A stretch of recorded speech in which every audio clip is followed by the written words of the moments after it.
Amém. Convido todas a abrirem em Lucas capítulo 17. Nós vamos ler a partir do verso 3 nessa noite. Você que nos visita nessa noite pela primeira vez, segunda vez, terceira vez, é muito, muito bem-vindo. Deus te abençoe e que você tenha um tempo proveitoso aqui conosco. Lucas capítulo 17,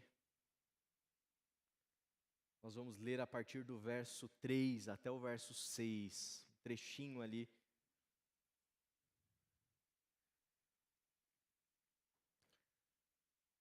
E eu vou começar, não sei como que está na sua versão, a minha versão é a nova versão transformadora. E eu vou ler a partir da parte B do versículo 3, pelo menos na minha aqui, tá bom? Talvez seja um pouquinho diferente da sua aí, mas é só por isso.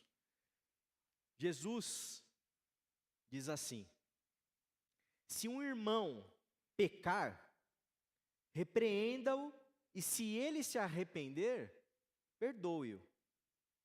Mesmo que ele peque contra você 7 vezes por dia, e a cada vez se arrependa e peça perdão, perdoe-o. Os apóstolos disseram ao Senhor: faça nossa fé crescer. O Senhor respondeu: se tivessem fé, ainda que tão pequena quanto um grão de mostarda, poderiam dizer a esta moeira: arranque-se e plante-se no mar, e ela lhes obedeceria. Vamos orar mais uma vez.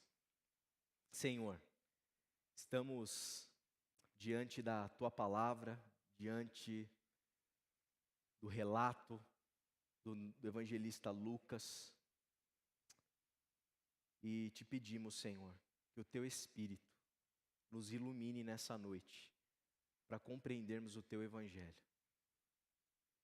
A gente te pede, Pai, que essa iluminação aconteça na vida de cada um aqui, aqueles que estão nos assistindo, e que o Teu Evangelho produza em nós o efeito que só o Seu Espírito pode fazer com que seja realizado. É o que a gente te pede, Senhor, nessa noite, em nome de Jesus. Amém. Amém. Existem algumas pessoas, algumas igrejas, alguns líderes, algumas correntes teológicas que acreditam que exista uma cosmovisão cristã. O que seria essa cosmovisão cristã? Seria a ideia de que a fé cristã, ela tem uma visão de mundo específica e que, portanto, nós devemos buscar viver nesta específica cosmovisão cristã. Esse tipo de corrente, ele se desdobra de um jeito que a gente começa a querer colocar os nossos filhos na escola dos cristãos. Então, não tem a escola das pessoas normais, não. Eu quero colocar na escola de cristão, porque lá se ensina a cosmovisão cristã. A universidade é a universidade de cristão. Não é a USP, não é faculdades federais, municipais, etc. Não, é a faculdade de cristão. A cosmovisão, ela te leva para um lugar em que você vive a fé cristã dentro de núcleos e ambientes especificamente cristãos. E quanto mais isso acontece na sociedade, melhor. Porque, teoricamente, a partir destes, quanto mais essa cosmovisão ela acontece, mais o evangelho ele vai aparecendo no mundo e as coisas vão acontecendo. Eu não sei qual a sua opinião sobre isso. Eu queria te dizer que eu sou radicalmente contrário. Radicalmente contrário. Porque na minha concepção, e mais, a partir da leitura do texto bíblico, do Evangelho de Jesus, eu não aprendo que eu tenho que fazer com que uma cosmocristã prevaleça, a cosmovisão dos cristãos. Eu acho que isso, na minha opinião, é algo que aliena as pessoas, é alienante. Eu acho que é pouco inteligente pensar dessa maneira, e eu diria até que é perigoso pensar assim. É perigoso. pensar a partir dessa lógica. Então, quando eu leio o Evangelho, eu ouço Jesus me dizendo que eu, enquanto discípulo dele, você também, precisa ser sal da terra, luz do mundo. E o sal, gente, o sal ele não muda o feijão com arroz que a gente come, certo? O sal não muda a feijoada que a gente come. Tem arroz com feijão, tem feijoada, você pode comer massa, você pode comer ir num restaurante japonês, você pode comer um PF, você pode ir num, sei lá, tantos lugares, comer tantas coisas variadas, fazer um churrasquinho em casa. O sal não muda a comida que você está comendo. O sal ele dá gosto para aquela comida, certo? Ó a imagem que Jesus está usando. A luz, ela não muda as cadeiras aqui de lugar, ela não muda o lugar que o prédio está, ela não muda a decoração que existe aqui dentro. A luz ilumina o que existe aqui dentro. Ela traz uma diferença naquilo que está colocado, que está posto. Outra maneira da gente ler, de a gente pensar, uma outra metáfora, o fermento. O fermento não muda a massa, ele vai permeando a massa, ele faz com que a massa cresça. Agora a massa é a massa que estava lá, é a massa que você fez. Então as imagens que as Sagradas Escrituras colocam para a gente sobre como a gente precisa experimentar a realidade do Evangelho e fazer a diferença no mundo, não é impondo, não é mudando as cadeiras, não é destruindo os prédios, não é confrontando as culturas. Na última quarta-feira, no culto de espiritualidade, eu falava sobre isso, e um menino, o Álvaro, muito querido, tem participado conosco, ele fez uma pergunta para mim. Ele falou assim, mas como que a gente lida com a cultura? Né? A gente tem que mexer na cultura, tem que bater na cultura, tem que confrontar a cultura. Como? Eu falei, não, eu acho que a confrontação com a cultura é contraproducente. Ela gera um mal-estar, ela gera um efeito muito maléfico na maneira como a gente comunica o Evangelho.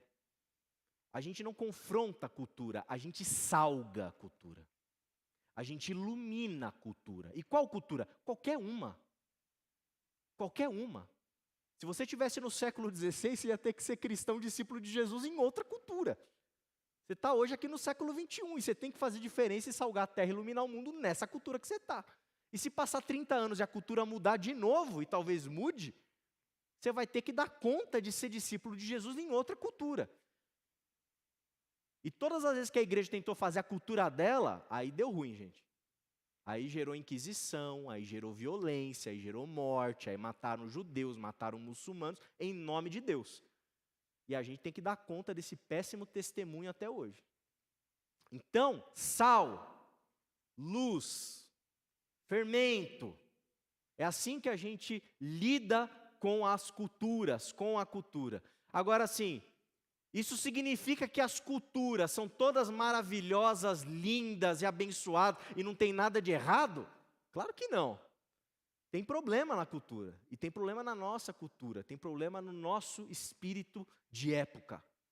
O tempo em que a gente vive tem alguns problemas. Primeiro problema que eu quero destacar da nossa cultura, a nossa cultura é imediatista. Imediatista. Nós somos levados, todos nós influenciados por um tipo de cultura que faz com que a gente acredite, que a gente deseje que tudo aconteça do jeito que a gente quer, na hora que a gente quer e do jeito que a gente quer. Você é influenciado por isso, eu sou influenciado por isso. Cada propaganda, cada filme, cada detalhe, cada coisa nos impulsiona para um tipo de cultura imediatista, em que o plano que eu fizer tem que ser executado. E se não acontecer do meu jeito, eu fico de bico e acabou. Porque tem que acontecer do meu jeito. E você pode ter 5 anos, você pode ter 15 anos, você pode ter 30 anos, você pode ter 70 anos, e é capaz de você ou eu, espero que não, mas viver que nem um adolescente ainda. Quando não é do seu jeito, é bico, é carão, e aí a vida acaba. E normalmente essas coisas, elas não são assim, eu quero ter uma família abençoada, gostosa, eu quero que meu filho cresça, educado, etc. Às vezes são coisas supérfluas. Eu não tenho um iPhone novo. Aí fica bicudo porque não conseguiu comprar o celular.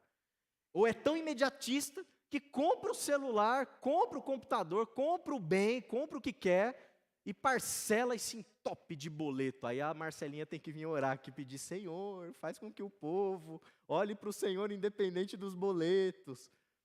E não é boleto de aluguel, é boleto de besteira, porque foi imediatista. Eu quero, eu posso, eu faço. Isso é maléfico, isso aí é complicadíssimo. O Evangelho ajuda a gente a refletir sobre isso. Quer ver outro mal na nossa cultura? O individualismo. Individualismo. A gente não aprende, a gente não quer aprender, a gente rejeita aprender que nós somos parte de uma raça humana e que está todo mundo dentro do mesmo barco. Mas não, a gente não consegue enxergar a dimensão comunitária da existência. A gente não consegue enxergar a dimensão comunitária de uma igreja, a gente não consegue enxergar a dimensão comunitária da família. A gente não consegue e não quer entender que a gente depende dos outros. E quer você queira, quer você não queira, no mínimo, você vai precisar de ajuda para nascer e vai precisar de ajuda para morrer. Por mais individualista que você seja, nesses 2 momentos da sua vida, você vai ter que lidar com isso. E se você for individualista mesmo, você vai sofrer. Vai sofrer quando alguém tiver que te ajudar lá a trocar uma fralda, talvez. Já pensou nisso? Mas a nossa cultura vê isso com péssimos olhos. Por quê? Porque a gente tem que pensar no nosso. A gente tem que dar certo. A gente é a última bolachinha do pacote do universo. A gente aprende, a cultura nos leva a isso. É tudo personalizado do jeitinho que a gente gosta, que a gente quer. Individualista, é o seu, é o meu. Não tem partilha. Aí a gente vai discutir, por exemplo, questões de política pública, etc., né? Leis. Aí você pensa o quê? Não, isso aqui vai me beneficiar ou não? Isso aqui vai atender ao meu segmento ou não? Isso aqui vai aumentar ou diminuir os meus impostos? Percebe? A gente só está preocupado com o quê? Com a gente. E se aumentar um pouquinho o seu que pode pagar, para que todo mundo que não pode pagar tenha uma carga tributária menor? Não é bom? Eu acho bom. E a gente, como cristão, talvez deveria achar bom. Mas a cultura que a gente vive nos leva a pensar em quem? No nosso. No bem-estar meu, da minha esposa e só. E daqui a pouco da Anne. A cultura vai querer me empurrar para eu pensar em quem? Né? Eu, Aline, Anne e Bart, nosso cachorrinho. E o resto, pá, né, como dizem por aí, né, que se exploda. Essa é a cultura. Isso é bom? Nossa cultura. Outro elemento, cultura utilitarista. O que eu quero dizer com cultura utilitarista? Que só presta, só é importante, só tem valor aquilo que me beneficia. Utilitarista. Se eu sou empregador e eu tenho nos meus funcionários alguém já mais envelhecido, que não consegue performar quando tinha 20 anos atrás, eu dispenso, eu descarto, porque não me é útil, porque não agrega valor para mim. A nossa cultura pensa assim: aquilo que não agrega valor, a gente descarta, a gente despreza, a gente desconsidera. Cultura utilitarista. Isso tem a ver também com esse exemplo do próprio imposto. Né? Se me beneficia, se não me beneficia, estou fora, porque eu estou pensando o quê? Naquilo que é utilitário para a minha realidade, para a minha pessoa. Jesus, gente, ele veio nos ensinar a ter fé. Jesus veio nos ensinar um tipo específico de fé. E segundo o que ele disse, se a gente tiver a fé que ele propõe, do tamanhozinho de um grãozinho de mostarda, gente, é muito pequenininho, é bem pequenininho, a gente já conseguiria fazer coisas extraordinárias, como ele falou. Você dizer para uma moeira: sai daqui, se desplante e vai lá para o mar, e ela iria. Essa fé que Jesus nos ensina a ter é um tipo de fé que contrapõe esses aspectos culturais que eu sinalizei. A fé que Jesus quer que você tenha, que eu tenha, vai contrapor a cultura imediatista, vai contrapor a cultura individualista, vai contrapor a cultura utilitarista, vai contrapor. E nesse trecho específico que nós lemos aqui em Lucas, capítulo 17, percebe só o que está acontecendo. Jesus está ensinando e dizendo para eles, olha, se alguém vier pecar contra você, pedir perdão, se arrepender, você tem que perdoar. E se isso acontecer 7 vezes no mesmo dia? 7, gente. E é claro que 7 aqui não é à toa, tá? 7 tem o significado de para sempre. O 7 dentro da cultura semita é equivalente àquele 8 deitado, sabe, do infinito. Esse é o 7. Em outras palavras, Jesus está dizendo assim, sabe quantas vezes você tem que perdoar aquele que pecar contra você? Sempre. Sempre. Aí o que acontece com os discípulos? Dá um nó na cabeça dos camaradas, né? Fala assim, pelo amor de Deus, Senhor, aumenta a nossa fé. Haja fé para dar conta desse povo, que o cara vai pecar 1, 2, 3, 4, 5, 6, 7 vezes. E eu tenho que perdoar 7. Fé, Senhor, precisamos de fé. E Jesus vai dizer para eles que a fé que os discípulos de Jesus devem ter é uma fé que envolve, em primeiro lugar, paciência. Paciência. Quem tem fé cristã, genuinamente cristã, tudo que eu falar para vocês nessa noite, vocês vão encontrar tudo ao contrário por aí nas igrejas. Ao contrário. Mas se você quer discutir e aprender a ter fé cristã, fé a partir de Jesus, do Evangelho, você precisa aprender a ter paciência. Paciência. Perdoar por 7 vezes? Sim. Todas as vezes você tem que perdoar. A fé em Jesus que nós temos, que nós aprendemos a desenvolver, a ter, essa fé que Jesus brota e faz brotar em nós, que Deus promove em nós. A fé cristã é uma fé que não é imediatista. Um dos frutos do Espírito é paciência. Paciência. Você talvez se pergunte durante a sua vida, a sua caminhada, puxa, quanto tempo vai demorar para as coisas mudarem? Meu irmão, eu não sei quanto tempo vai demorar para as coisas mudarem na sua vida. Talvez você esteja numa situação financeira complicada. Talvez você esteja num casamento que está muito ruim. Talvez está dificílimo você criar filhos.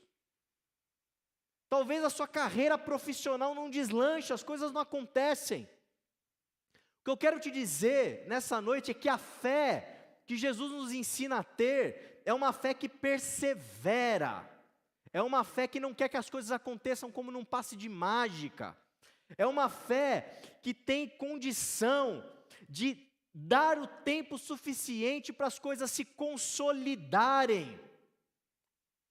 Quando o irmãozinho vem e peca contra mim 1 vez, 2, 3, 7, a vida inteira, e eu perdoo a vida inteira, é porque o tipo de fé que eu tenho é uma fé que não é imediatista.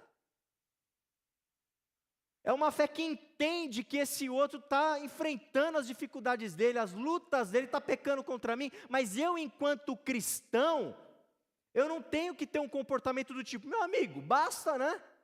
Pô, 7 vezes, cara, você não se toca, não? Esse comportamento que eu estou verbalizando aqui não tem nada mais anticristão do que isso. Porque a fé do cristão é uma fé que persevera, que é paciente. Uma vez, na outra igreja que eu pastoreei, teve um jovem assim, tipo o Pedrinho. Ele chegou para mim, pastor, estou com uma dificuldade no trabalho. Falei, é mesmo? O que está acontecendo? Não me valorizam, não me promovem. Nossa, eu estou assim, já a ponto assim, sabe, de sair, eu tenho que mandar currículo, procurar outros lugares, porque não está dando. Eu falei, é mesmo? Quanto tempo você está na sua empresa? 1 ano. Nossa, eu fiquei assim. Eu tive que me controlar para moderar minhas palavras com o jovem lá. Falei, meu irmão, Depois que passar uns 3, 4 anos, com você trabalhando, sem foninho de ouvido, né? Trabalhando, dedicado, comprometido, proativo, né? A escola nossa, né? Sabe, engajado ali, né? Aí as coisas não acontecerem, né? Você não se sentir. Aí você volta a conversar comigo. Enquanto aí, meu irmão, tá cedo. Que isso? Que cargo que você... Eu sou jovem aprendiz. Meu Deus, calma, cara. Você está muito apressado, imediatista. Eu devia ter falado para ele, se eu tivesse pregado esse sermão lá atrás, eu falasse, falta fé. Você não tem fé. Quer rápido, quer para ontem. Quanto tempo você acha que demora para construir uma família? Quanto tempo você acha que demora para criar um filho? Quanto tempo você acha que os israelitas demoraram para conquistar a terra prometida? É que você lê, né? Você lê e você vira a página, 1 milissegundo para virar a página da Bíblia. Mas lê o texto. São décadas. 40 anos no deserto, caminhando. Demora. Abraão, sai da terra aí que eu vou te mostrar uma outra muito legal. Olha as estrelas do céu, tal. Se é que você pode contar, você vai ver o que vai acontecer. Quanto tempo demora para acontecer? Abraão não viu a terra. Não viu o povo entrar na terra. Não viu. Moisés viu de longe. Essa é a vida. O livro bíblico, o texto bíblico é um texto, gente, que assim, eu falei isso aqui em algumas aulas atrás, no IBQ Educação. Ele não caiu da estratosfera. É um texto escrito por humanos, inspirados pelo Espírito, nós cremos. Mas é um texto humano, que nos lê. Se você lê ele direitinho, você vai aprender com o texto bíblico, com os personagens bíblicos, que você precisa ter paciência. Que as coisas não acontecem rápido. E está tudo bem. Está tudo bem. A fé que nós somos ensinados a ter a partir de Jesus vai nos ajudar nesse processo. Vai nos ajudar nessa caminhada. Agora, quem desiste fácil, quem fica murmurando, reclamando da vida para tudo, quem não consegue perseverar, quem quer que tudo aconteça milimetricamente como foi calculado no plano que você fez da sua vida. Quem não tem paciência com os outros, não tem a fé que Jesus está nos ensinando a ter. Não tem. Portanto, olha só Filipenses, Paulo falando, né, aos irmãos de Filipos. Tenho certeza de que aquele que começou a boa obra, texto muito conhecido de todos, em vocês, começou a boa obra em vocês, irá completá-la até o dia em que Cristo Jesus voltar. Quanto tempo demora a obra de Cristo nas nossas vidas, na minha vida, na vida do irmãozinho, da irmãzinha que peca contra mim? É a vida inteira. É uma vida, 80, 90 anos. A fé que nós devemos ter é uma fé que persevera.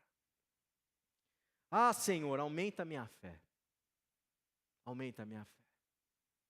Que Ele aumente a sua fé. Que Ele aumente a minha fé para a gente conseguir perseverar. A fé que Jesus fala também aqui é uma fé que não pensa só em si mesmo. Não pensa só em si mesmo. Portanto, não é uma fé utilitarista, uma fé individualista. Não. Perdoar quem peca contra mim. Pecado não é qualquer pecado aqui que está sendo narrado. É um pecado contra a minha pessoa. A pessoa pecou contra mim, me afetou. E eu tenho que perdoar quanto? Sempre. Sem parar. Mesmo que seja 7 vezes em um dia. Eu tenho que perdoar todas. A fé não é individualista. A fé que nós somos levados a ter a partir de Jesus é uma fé que nos faz ver para além de nós mesmos. Para além de nós mesmos. É uma fé que me leva a pensar não em mim, mas no outro, no próximo. É uma fé que não é individualista, em que eu transformo a religião, em que eu transformo uma celebração dessa, para aumentar minha fé, para eu me beneficiar. Não! A fé que Jesus nos ensina a ter, ela me faz olhar para o outro, a entender que os outros têm os seus processos, que os outros estão em construção, que os outros têm o tempo deles para poderem lidar com as coisas da vida, com as amarguras, com as tristezas, com os ressentimentos, com as dores da vida, tanto quanto eu tenho os meus processos também para enfrentar. A fé que Jesus quer nos ensinar a ter, que se a gente tiver assim no grãozinho de mostarda, vai nos ajudar a enxergar o outro, que existe uma outra vida, que existem outras pessoas, que não é tudo sobre mim. Quem são essas outras pessoas? São seus familiares, meu irmão e minha irmã. Você quer ter fé? Você tem que olhar e saber que existem outras pessoas na sua casa, outras pessoas na sua família, que o mundo não gira ao redor de você. Você não é o sol da galáxia. Não é, nem eu sou. A fé cristã me move para o outro, me move para a alteridade, me move para a compaixão. Se você não consegue olhar para o outro, como você vai perdoar 7 vezes o outro? Se você não tem compaixão pelo outro, como que você vai? Te perdoo, meu irmão. Pau, de novo. Te perdoo, meu irmão. 7 vezes, para sempre. Você tem que ter compaixão desse outro. Você tem que ser sensível ao outro. Você tem que entender que tem um outro humano ali, tentando viver bem, tanto quanto você está, lutando, enfrentando N dificuldades. Quem é esse outro? É a família, são os irmãos e irmãs na fé, são os seus amigos. Engraçado, as pessoas, poxa vida, não consigo ter amizade, não consigo ter amigos. Como que você constrói amizade? Só pense em você. Tem gente que você tem que decidir assim, sabe, racionalmente, ser amigo da pessoa, porque a pessoa só fala dela. Tudo dela é melhor, tudo dela é legal, tudo dela é bom. Toda a conversa, ela é o centro da conversa. Já conheceu alguém assim? Difícil. É difícil viver assim com uma pessoa. Você tem que decidir conviver com ela. Agora, e quando esse que é assim, é você? Sou eu. É sinal de que a sua fé é menor que um grão de mostarda. E o grãozinho é pequeno, como eu disse. Amizade que não sabe olhar para o outro, que não sabe perdoar. Um casamento que você não sabe olhar para o cônjuge. Criar filhos e você não sabe olhar no olho do seu filho. Viver a dinâmica de fé, você não sabe olhar para o seu irmão, para a sua irmã. Trabalhar, criar uma carreira, e você não sabe olhar para os seus colegas de trabalho, saber que eles são outras pessoas, que não é tudo sobre você, que tem eles também ali no processo para fazer a coisa acontecer. E para ser mais radical, porque Jesus, ele é radicalíssimo. Até os inimigos, a gente é convidado a amar, a entender que existe um inimigo, que por detrás do inimigo existe um humano, em que eu oro por ele, por aquele que é inimigo meu. Mateus 19:19, Jesus vai dizer, na parte B desse texto, ame o seu próximo como a si mesmo. Ame o seu próximo como a si mesmo. Essa aqui é a síntese da lei. Senhor, dá-nos fé. Dá-nos fé. Que você tenha fé, meu irmão, para você não ser afetado por essa cultura individualista. Para que você saiba que você precisa olhar para o outro. Que o outro que machuca você, ele também está machucado. Que o outro que atormenta você, ele tem também as suas sombras. Que o outro que pisa no seu calo, meu irmão e minha irmã, ele está enfrentando também lutas contra os seus próprios demônios. Lembre-se que existe o outro. A fé cristã nos faz sempre enxergar que existe um outro. Amar o outro como a mim mesmo. Essa é a fé cristã, essa é a fé de Jesus. A fé também, que a gente aprende aqui, é uma fé que não busca os seus próprios benefícios. Não busca. Perdoar quem não me faz bem, perdoar quem me pecou contra mim, perdoar quem me fez mal. Como que eu perdoo? Você perdoa porque a nossa fé não busca os próprios benefícios. A fé cristã, ela não é utilitarista. Por que a gente tem sempre que ganhar? Por que a gente tem sempre que ser beneficiado em todas as ocasiões, em todos os momentos, em todas as circunstâncias? Por que eu tenho que me dar bem absolutamente sempre? Por quê? A cultura nos ensina isso. Mas isso está equivocado. E além do mais, isso é incoerente com a própria existência, porque a gente sabe que na vida a gente não se dá sempre bem. A vida tem sofrimento, a vida tem dor, a vida tem luto, a vida tem dificuldade financeira, a vida tem lutas das mais diversas e mais variadas. Que benefício eu tenho em perdoar sempre aquele que peca contra mim? Sabe que benefício humano você tem? Nenhum. Sabe que você ganha perdoando o outro todas as vezes que ele pecar contra você? Você, humanamente falando, dentro da lógica da nossa cultura, você não ganha nada. É capaz de alguém te olhar ainda e falar assim, mas você é um trouxa mesmo, hein? Que tonto, cara. Você não percebe que está te fazendo mal sempre, e toda vez você perdoa? Se você não entende o Evangelho, se o Evangelho não está dentro de você, você vai acreditar nisso. E você vai voltar para casa e com toda a razão do mundo falar, eu sou um tonto mesmo. Você perdoou 1 milhão de vezes quem te fez mal? Humanamente falando, dentro da lógica desse espírito de época que a gente vive, isso não faz sentido. Mas à luz do Evangelho, à luz da fé em Jesus, à luz do que a gente aprende com Cristo, isso faz todo sentido, isso nos dá sentido, isso muda a nossa vida, isso muda o nosso interior, isso muda a nossa caminhada, porque quem caminha com fé, não está preocupado só em se dar bem. Quem caminha com a fé, não precisa nem ser do tamanho de um grão de mostarda, talvez um pouquinho menor, vou tentar ser mais generoso que Jesus aqui, para facilitar para a gente. Um pouquinho menor que um grãozinho de mostarda. Se tiver fé, a fé que Jesus ensina a gente ter, você vai ser capaz de sequer se preocupar com seus próprios benefícios. Disso sequer ser uma questão para você. Por que eu tenho que me dar bem sempre? Por que eu tenho que ser sempre o vencedor? Se você é o vencedor, tem um perdedor. Por que você é o vencedor sempre?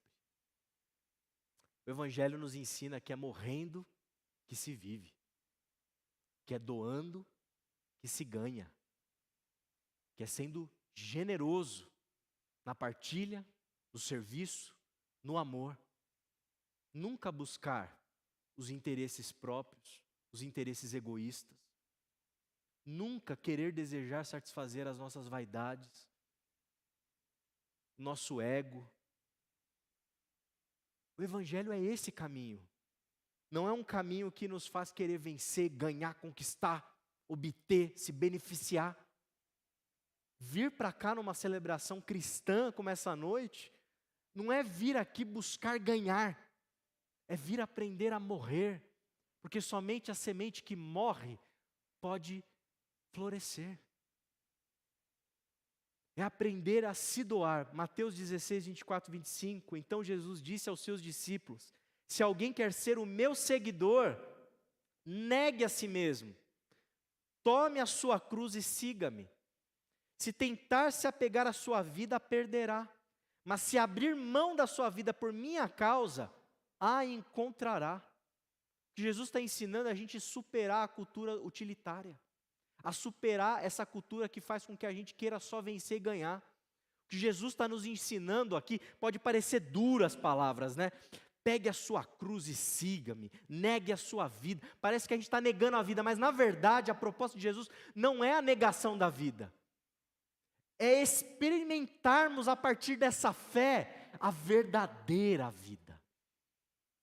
Uma vida em que eu não estou obcecado pelo meu próprio benefício, mas uma vida em que eu sou movido por fé, em que eu me liberto da necessidade de ser sempre o campeão.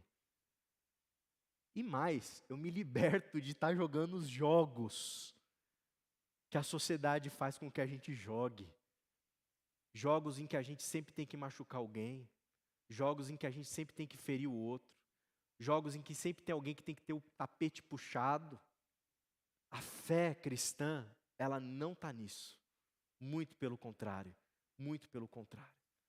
O desafio que eu tenho para você, para mim, para nós nessa noite, para a nossa comunidade de fé, é que vivamos a fé que Jesus tem para nós.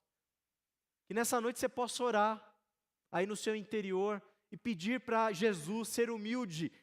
Se porventura você se identificou com todos esses exemplos, com todas essas situações, e orar e pedir: Jesus, aumenta a minha fé. Aumenta a minha fé, eu quero ter mais fé. Fé para ser mais paciente. Fé para pensar mais no outro. Fé para viver uma vida em que está tudo bem se eu não vencer. Está tudo bem se eu não for aplaudido. Uma fé que sequer eu estou preocupado com isso. Essa fé genuinamente cristã.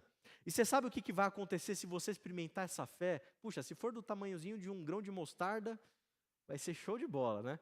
Mas ali, quase ali, uma fé de Jesus, vai fazer com que você viva a vida de tal modo que quando essa fé de Jesus entrar em ação nas frestas da existência, nas janelas de oportunidade que você tiver durante toda a sua trajetória, toda a sua caminhada, toda a sua vida, quando isso entrar em ação, o Evangelho vai ser praticado, o Evangelho vai acontecer, ele vai se manifestar naquele momento.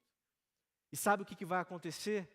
Quem sabe o casamento que você estava pensando em jogar pela janela, ele pode ser restaurado pela sua paciência, pela sua perseverança, pelos anos de investimento, pelos anos de terapia às vezes, pelos anos de busca de ajuda. Talvez a relação sua com seu filho vai ser restabelecida, porque você vai ser mais paciente com ele. Você vai enxergar que existe um outro ali que está pecando contra você, mas é um outro humano com as suas dores, com as suas lutas. A sua vida profissional vai ser melhor, porque ao invés de você voltar para casa e ficar obcecado em como que você vai fazer aquela artimanha, aquela articulação, para você poder se beneficiar e você ganhar a promoção e não aquele outro que você não gosta, você vai se libertar disso, você vai acordar mais leve, você vai viver melhor, sem mágoa, sem ressentimento, sem desejo de vingança, sem ódio. Está entendendo o que a fé faz? A fé que Cristo nos dá, que Ele quer que a gente experimente, que a gente viva, é um motor, propulsor de mudança da cultura, no sentido dela ser salgada, dela ser iluminada, do fermento que a gente vai jogando no momento em que a gente exercita essa fé, faz com que a massa ela vá crescendo, ela vá se desenvolvendo, e as coisas vão acontecendo, e a gente consegue vencer, ou no mínimo, criar barreiras em relação a essa cultura individualista, utilitarista, imediatista, que está por aí. Meu irmão e minha irmã, que fé que você tem buscado viver, que fé que você tem tido, que fé é essa? Abaixe sua cabeça nesse momento, que você tenha uma oportunidade aí, para refletir, para pensar. E se você está como os apóstolos, dizendo: Senhor, aumenta a minha fé, fica de pé no seu lugar que eu quero orar por você. Quero clamar a Deus pela sua vida. Amém. Amém. Se você precisa dessa fé que te torna mais paciente, te ajuda a pensar no outro, e que te liberta dessa sede por vencer, fica de pé no seu lugar, vou orar pela sua vida. Pai querido, Pai amado, estamos diante do Senhor nessa noite, te pedindo para que o Senhor aumente a nossa fé. Eu peço por quem está de pé, que o Senhor aumente a fé, Senhor. Eu peço por quem, porventura, se sentiu desafiado, mas não ficou de pé. Aumenta a fé. Pai amado, aumenta a nossa fé como igreja. Queremos ser uma igreja que seja o reflexo dos ensinamentos do Cristo. Não uma fé que é instrumentalizada de maneira utilitarista, egoísta. Uma fé que acha que pode manipular o sagrado para ele fazer aquilo que eu quero que ele faça, do jeito que eu quero, na hora que eu quero, da forma como eu quero. Queremos a fé de Jesus. Faz essa fé acontecer em nós. Que a gente possa exercitar essa fé nos momentos chave da vida, Senhor. Que nos momentos, nas situações, quando elas aparecerem, que o Teu Espírito Santo ilumine a nossa mente, para a gente perdoar de novo. E perdoar de novo, e perdoar e não cansar de perdoar. Que nas oportunidades necessárias, Senhor, nos dê fé, para continuarmos acreditando que o nosso casamento vai dar certo. Tendo a capacidade, Senhor, de entender que aquela ferida que o esposo ou a esposa estão causando, ali tem um humano que está lutando também, ali tem alguém que também está em sofrimento. Nos dá essa paciência, Senhor, no casamento, na criação de filhos, no trabalho, na vida comunitária. Nos dá, Pai, isso. Senhor, nos dá essa fé, para a gente poder viver sabendo que existe um outro. Nos dá essa fé para a gente saber, Pai amado, que não é tudo sobre nós. Que a gente possa ser instrumento, Senhor, do Teu Evangelho, para salgar e iluminar, nos libertando desses jogos de vaidade, desses jogos de egoísmo, desses jogos tão infantis e tolos, Senhor, que a gente experimenta muitas vezes na nossa vida. Nos liberta disso, nos dá fé, para a gente viver sem que isso seja uma tentação. Dá fé para a gente, Pai, se possível, do tamanho de um grão de mostarda, em nome de Jesus. Amém, amém e amém. Vamos ficar em pé, vamos cantar mais uma vez.